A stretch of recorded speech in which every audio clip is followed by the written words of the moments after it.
नमस्कार, म गायत्री कुँवर। राष्ट्रियताको पहरेदारी, जनाधिकारको पक्षमा खबरदारी। न्युज नेपाल टेलिभिजनको प्रस्तुति गण्डकी एक्सप्रेसमा यहाँलाई स्वागत छ। पोखरा प्रसारण केन्द्रको प्रस्तुति गण्डकी एक्सप्रेस सुरु गरौँ आजको समाचारका हेडलाइन्सबाट।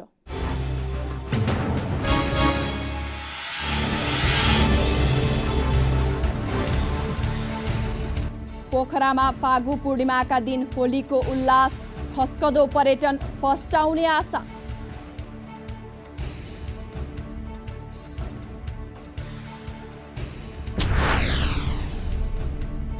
पोखराको सेतीपुल नजिकै बुद्ध नर्सरीमा फूलको सुन्दरता, पोखरा प्रवेशको द्वारमै हरियालीको स्वागत।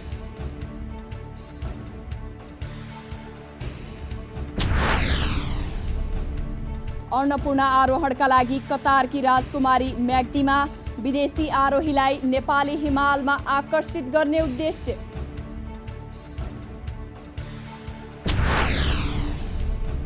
बेनी जोमसोम कोरोला सडक अन्तर्गत म्याग्दीको अन्नपूर्णा गाउँपालिकामा बेली ब्रिज जडान, मुस्ताङ आवत जावतमा सहजता।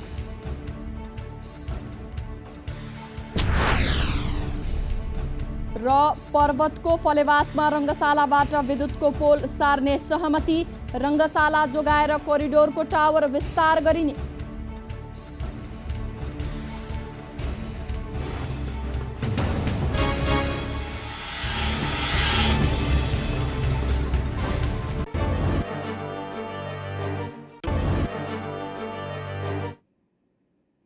अब गण्डकी एक्सप्रेस विस्तारमा सुरु गरौँ पोखरामा देखिएको होलीको उल्लासमय प्रसङ्गबाट। पोखरा त्यसै पनि पर्व जस्तो यहाँको प्रकृतिले सधैँ सबैलाई प्रसन्नता दिन्छ। त्यसमा पनि पर्व पर्यो भने त दुनियाँको दुःख मेटाउँछ पोखराले। यस वर्षको फागु वा होलीका दिन यस्तै दृश्य देखियो। फागुको उल्लासमा रमाउन मानिसहरू पोखराको फेवाताल किनारमा भेला भए। पर्यटकीय गन्तव्य लेक साइडमा बाह्य पर्यटक पनि यो दिन पर्खिबसेका थिए। पर्यटन व्यवसायी होलीले सुस्ताउँदो पर्यटनमा केही उल्लास र आशा जगाउने भन्दै सडकमा जम्मा भए।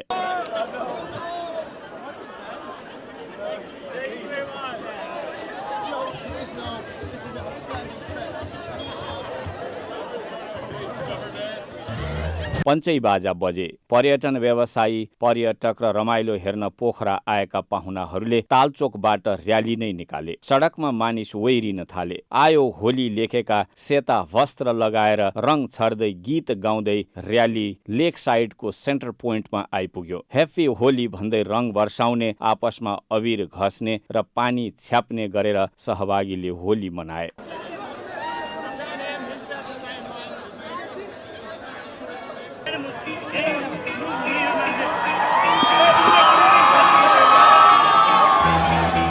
यसै स्थानमा साङ्गीतिक कार्यक्रमको मञ्च बनाइएको थियो। गीत सङ्गीतको लहरमा मानिसहरू अलमस्त भई नाच्न थाले। को कहाँको हो थाहा नभए पनि संसारलाई होलीको खुसीले सँगै गाँसेको छ, रङ लगाइदिएर मज्जाले हाँसेको छ।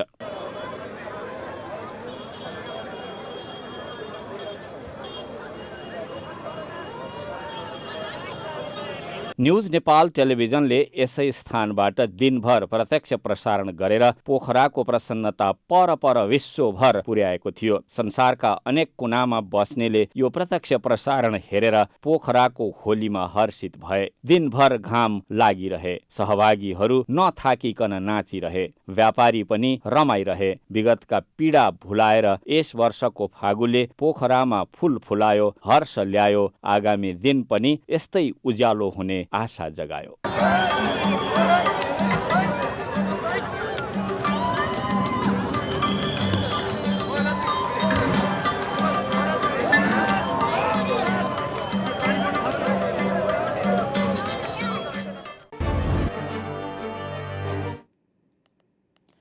फूल भनेपछि सबै फुरुङ्ग, हरियालीमै हुँदो रहेछ हर्ष।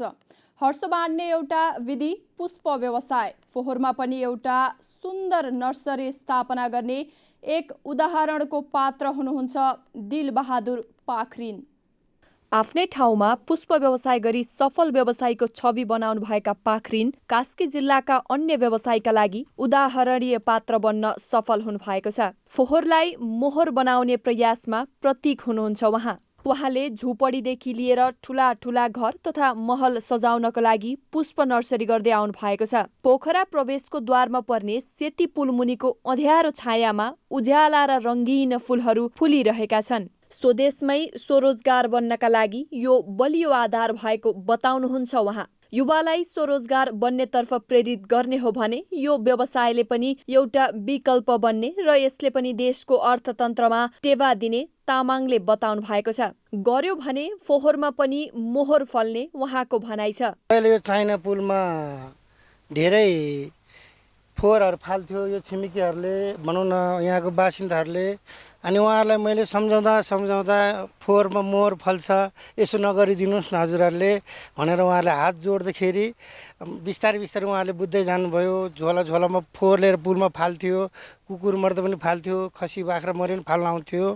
अनि त्यस पछाडि चाहिँ अहिले सबैले यहाँको टोलवासीहरूले बुझ्नुभयो फोहोरमा पनि गऱ्यो भने के हुँदैन रहेछ भनेर उहाँहरूले मलाई सोध्नु भएको थियो। मैले चाहिँ यहाँ चाहिँ मैले बिरुवाहरू नर्सरी सञ्चालन गरेपछि सरसफाइ गर्दै गएपछि जो सबैले मलाई धन्यवाद छ बुद्ध नर्सरीलाई भन्छ।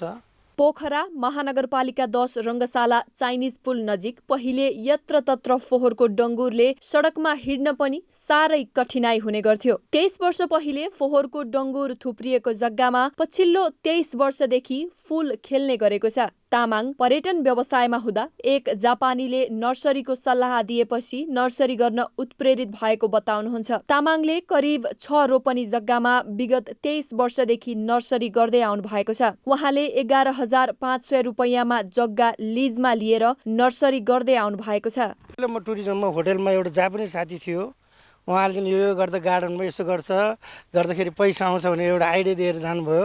त्यही आइडियालाई मैले चाहिँ सदुपयोग गरेर मभन्दा ठुलो साथीभाइहरूले नर्सरीवाला साथीहरूलाई सल्लाह लिएर अनि यो लाइनमा मैले हात हालेको। उहाँले बाहिरी मुलुक थाइल्यान्ड र अन्य मुलुकबाट फूलहरूको बिउ ल्याएर आफै नर्सरी गरेर व्यवसाय सञ्चालन गर्नु भएको छ। उहाँको नर्सरीमा उत्पादित फूल तथा अन्य इन्डोर प्लान्ट, आउटडोर प्लान्ट र बोटानिकल प्लान्टहरूले पोखरामा मात्र नभएर नेपालभर नै चर्चा बटुलेका छन्। यति मात्र नभएर बाहिरी मुलुक क्यानाडा, रसियामा समेत बजारीकरण गर्न सफल भएको उहाँले बताउनु भएको छ। तामाङले सुरुमा 15 लाखको लगानीमा नर्सरी स्थापना गर्नु भएको थियो भने हाल 2 करोड भन्दा बढीको लगानी भइसकेको छ। 10-15 लाखदेखि सुरु गर्दाखेरि अहिले चाहिँ तपाईँको त्यही 2.5 करोड जतिको लगानी होला। हेर्दा घाँस हो, बुझ्नेलाई घाँस, नबुझ्नेलाई घाँस, चिन्नेलाई पैसा। यो सिजनल फ्लावरको चाहिँ बाहिरबाट आउँछ। यहाँ हाम्रो नेपालमा त्यो अहिलेसम्म बिउ बनाउने मेसिनहरू आइपुगेको छैन। फ्लोरिकल्चरले जुन त्यो स्थापना गर्ने भनेर योजना बनाएको छ। अब मेसिनहरू पाए पनि के गर्ने भनेर उहाँहरू मिटिङहरू के गर्दा कुरा उठेको छ के अरे। अब पछि के हुन्छ थाहा छैन। सबै होलल्यान्ड थाइल्यान्डबाट ल्याउनुपर्छ बिउहरू चाहिँ। फूलको सुगन्धले सबैको मन तान्छ, सबैलाई आकर्षित गर्छ। तर फूल जति आकर्षण छ त्यसको व्यवसाय पनि त्यति सहज भने छैन। पुष्प नर्सरी व्यवसायी तामाङले सबै क्षेत्रमा सङ्घर्ष र चुनौती रहेको बताउनु भएको छ। कतारकी राजकुमारी आसमा बिन्त थानी अल थानी म्याग्दीको अन्नपूर्ण गाउँपालिका 3 स्थित दाना गाउँ पुग्नु भएको छ। संसारको अग्लो शिखर सगरमाथा आरोहण गर्ने पहिलो अरबी महिलाको कीर्ति राख्नु भएकी कतारकी राजकुमारी थानी 8,091 मिटर अग्लो अन्नपूर्ण हिमाल आरोहण गर्न जाने क्रममा विश्व कीर्तिमानी आरोही निर्मल पूर्जागदै दानामा पुग्नु भएको हो। यही मार्च महिनामा कतारकी राजकुमारीले अन्नपूर्ण आरोहण गर्ने लक्ष्य राख्नु भएको छ। सगरमाथा, धौलागिरी, कञ्चनजङ्घा, लोहोत्से, आमादवलम, मनास्लु, काराकोरम लगायतका हिम शिखर आरोहण गरिसक्नु भएकी राजकुमारी अल थानीले यसपटक कीर्तिमानी आरोही निर्मल पूर्जाको सहयोगमा अन्नपूर्ण आरोहणको तयारी गर्नु भएको हो। यससँगै राजकुमारी अल थानीको अन्नपूर्ण आरोहणले अन्य विदेशी आरोहीलाई नेपाली हिमालमा आकर्षित गर्ने स्थानीय अगुवा तथा व्यवसायीहरूले अपेक्षा गर्नु भएको छ। पोखराको पर्यावरण र पर्यटनमा फेवातालको ठूलो भूमिका छ। यो जलाशयको क्षेत्र संरक्षण गरी शुद्ध र सफा राख्न सकियो भने बल्ल फेवाताल जोगिन्छ। फेवातालमा रमाउन जानेले सुरक्षित जलयात्रा गर्न जानु भने बल्ल जलयात्री रमाउन पाउँछ। यहाँ बेला बेलामा दुर्घटना पनि भइरहेका छन्। यो ताल जोगाउने र तालमा जोगिने जानकारी जनतालाई कसरी दिन सकिन्छ भनेर हामीले स्थानीयलाई सोधेका छौँ। हेरौँ उहाँहरूको भनाइ आजको पक्ष प्रतिपक्षमा।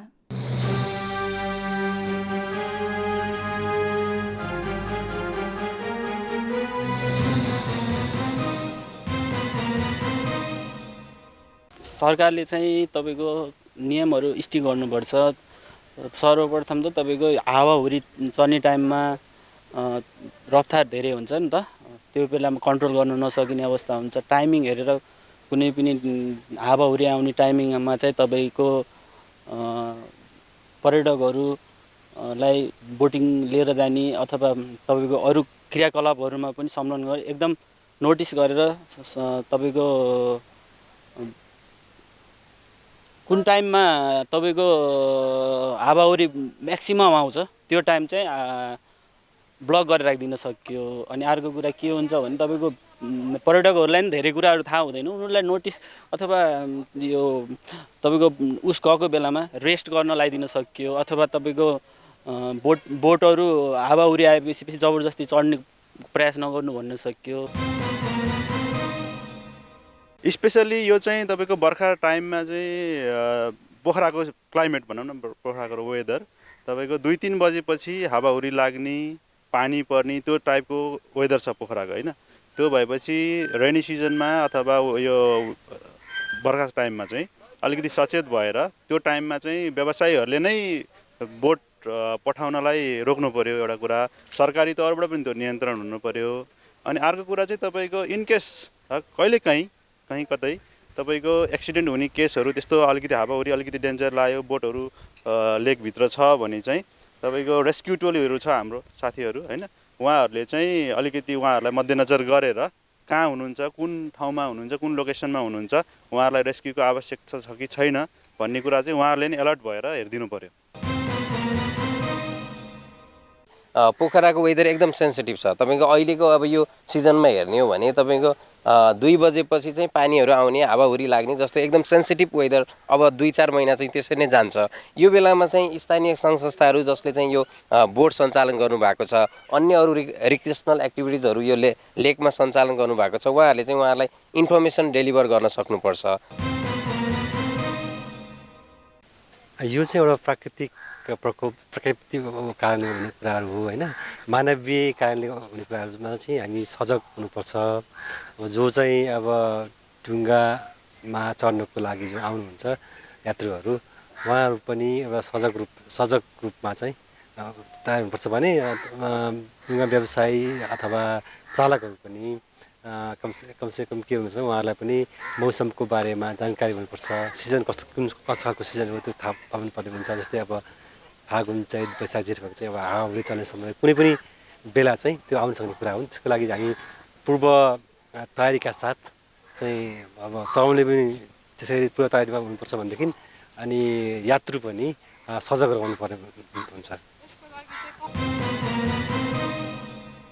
मेरो अनुभव चाहिँ अब जति नै मान्छेहरूले सेल्फ लिएर जाँदा वा होस् या कस्टमरहरू चाहिँ ड्राइभर लिएर जाँदा यो गर्नुहोस्। हामी नेपालीलाई जति पढे पनि जति त्यो भयो भने अलिकति यो सिस्टममा बसाल्न चाहिँ गाह्रो। किनकि अब तपाईँहरूले लाइफ ज्याकेट लगाउनु पर्दा यस्तो के काम यो ज्याकेट, यस्तो हामी समुद्र तरेर आएको मान्छेलाई फेवाताल के हो र केही हुँदैन भन्ने टाइपको चाहिँ त्यो एउटा थिङ्किङ भएको भएर त्यो उहाँहरूलाई पनि अब त्यो चाहिँ भ्रममा नपर्नु होइन। ठुलो बोट होस् या सानो बोट होस्, एउटा हाम्रो डुङ्गा व्यवसायको चाहिँ एउटा सिस्टम छ, समिति छ होइन। उहाँहरूले गर्नुभएको सिस्टम चाहिँ रुल्सहरू सबै चाहिँ फलो गरिदिनुहोस्।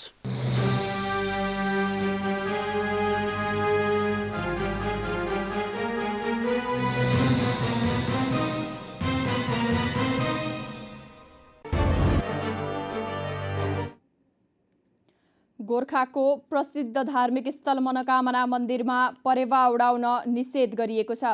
मनोकामना क्षेत्र विकास समितिले 2 वर्ष अघि रोक लगाए पनि लुकी छिप्पी उडाउन नरोकिएपछि थप कडाई गरिएको हो। देशका विभिन्न ठाउँबाट भक्तजनले ल्याएका परेवा वातावरण अनुकूल नहुँदा अत्याधिक चिसोका कारण मर्न थालेपछि परेवा उडाउन कडाई गरिएको हो। दैनिक संयोगको सङ्ख्यामा परेवा मर्ने क्रम बढेको समितिका कार्यकारी निर्देशक लेवेन्द्र गुरुङले बताउनुभयो। भाकलका लागि भक्तजनले ल्याएका परेवाको रोग मनोकामना क्षेत्रमा भएका परेवामा पनि सर्न थालेपछि थप कडाई गरिएको उहाँले बताउनुभयो। अव्यवस्थित रूपमा छाड्दा व्यवस्थापनमा समस्या आएको स्थानीय बताउँछन्। स्याङ्जाको पुतली बजार नगरपालिका 3 लत्रे पिपलमा निर्माण थालिएको शहीद पृथ्वी गौतमको शालिग र गेट 14 वर्षपछि सम्पन्न भएको छ। गौतमको मृत्यु भएको 4 वर्षपछि 2065 सालमा गेट तथा शालिग निर्माण थालिएको थियो। निर्माण सम्पन्न भएपछि नेकपा माओवादी केन्द्रका महासचिव देवप्रसाद गुरुङले शालिगको अनावरण र गेटको उद्घाटन गर्नुभएको छ। गेट तथा शालिग सङ्घीय सरकारको 10 लाख, पुतली बजार नगरपालिकाको 3,20,000, मोहम्मद सफिक मिया संसदको कोषबाट 50,000 र 3 लाख परिवारबाट सङ्कलन गरी 16 लाख रुपैयाँको लागतमा निर्माण गरिएको हो।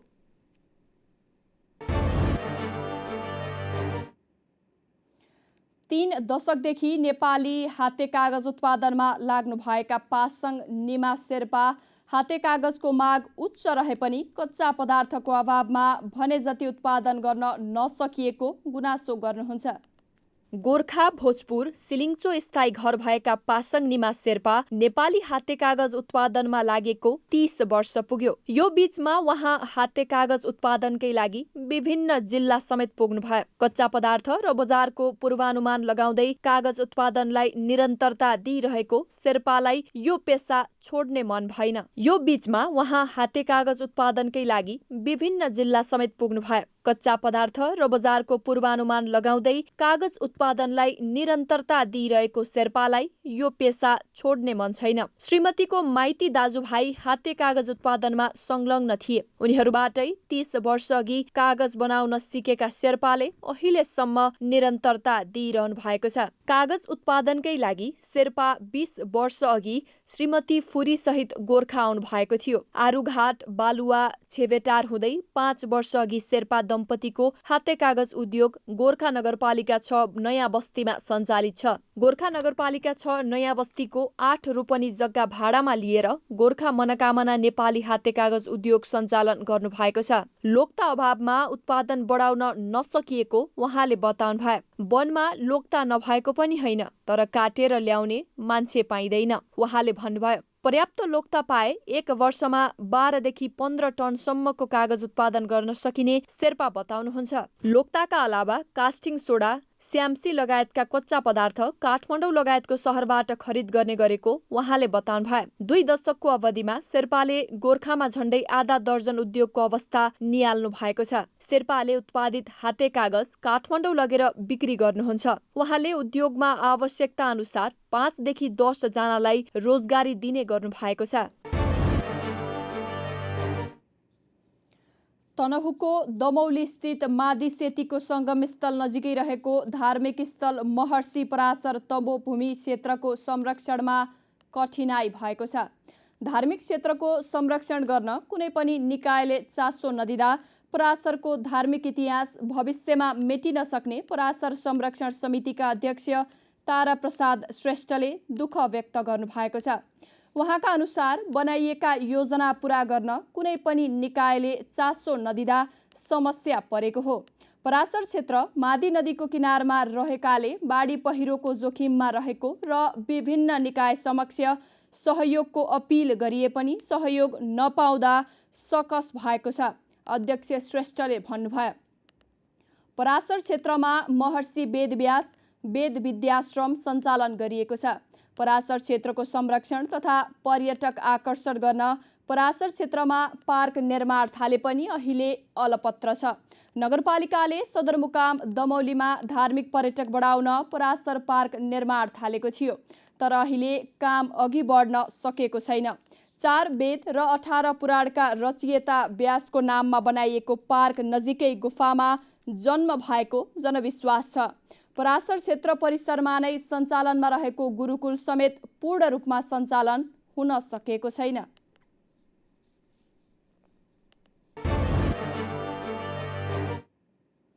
अन्तर्राष्ट्रिय महिला दिवसको अवसरमा जोन्टा क्लब अफ पोखराले प्रेरणादायक र साहसी महिलाहरूलाई सम्मान गर्दै जोन्टा रोज डे मनाउने भएको छ। कार्यक्रम फागुन 25 गते मिड टाउन सिनेमामा हुने भएको छ। कार्यक्रममा विभिन्न विधामा उदाहरणीय काम गर्नुभएका 2 महिलालाई सम्मान गरिनेछ। यसरी महिला सशक्तिकरणका वास्तविक पात्रहरूलाई सम्मान गर्दा सम्पूर्ण समाजमा नै सकारात्मक प्रभाव पर्ने र अन्य महिलाहरूलाई आफ्नो क्षेत्रमा उत्कृष्ट काम गर्ने प्रेरणा मिल्ने आयोजक जोन्टा क्लब अफ पोखराले जनाएको छ।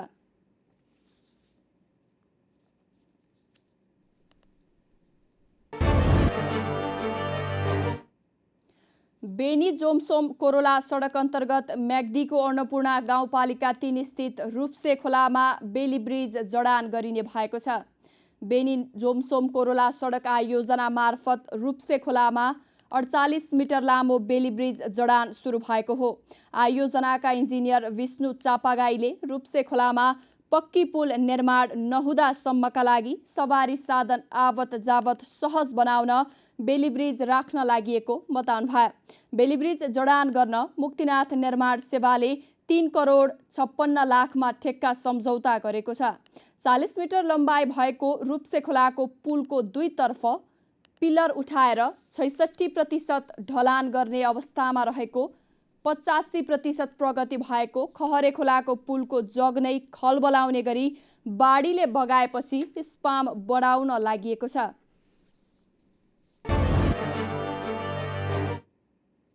पर्वतको फलेवासमा रहेको विद्युत टावर विवाद समाधान गर्न नेपाल विद्युत प्राधिकरणका कार्यकारी निर्देशक कुलमान घिसिङ फलेवास रङ्गशाला पुग्नु भएको छ।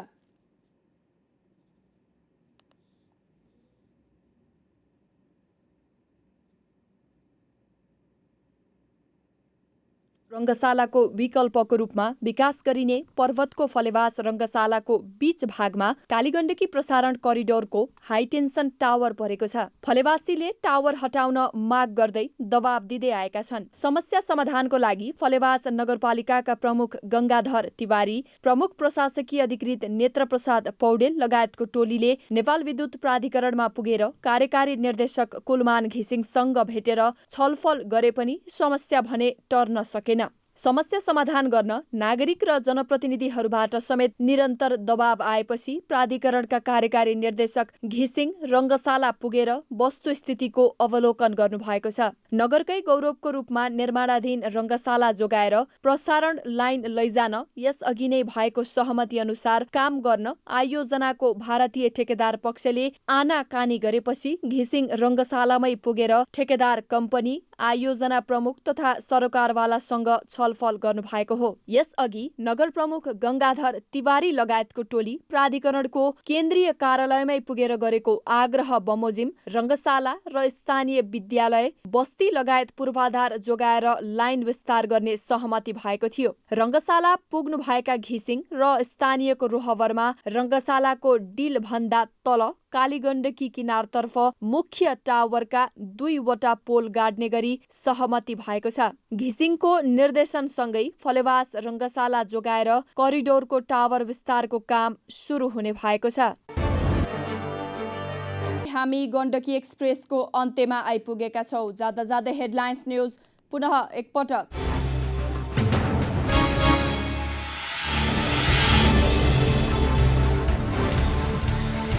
पोखरामा फागु पूर्णिमाका दिन होलीको उल्लास, खस्कदो पर्यटन फस्टाउने आशा।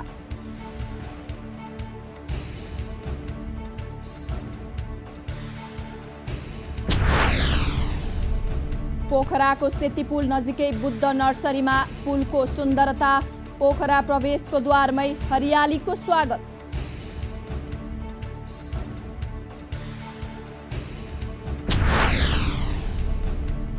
अन्नपूर्ण आरोहणका लागि कतारकी राजकुमारी म्याग्दीमा विदेशी आरोहीलाई नेपाली हिमालमा आकर्षित गर्ने उद्देश्य।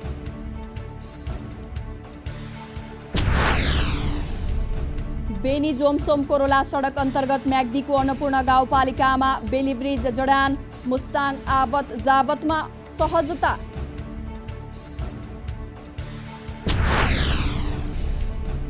र पर्वतको फलेवासमा रङ्गशालाबाट विद्युतको पोल सार्ने सहमति, रङ्गशाला जोगाएर कोरिडोरको टावर विस्तार गरिने।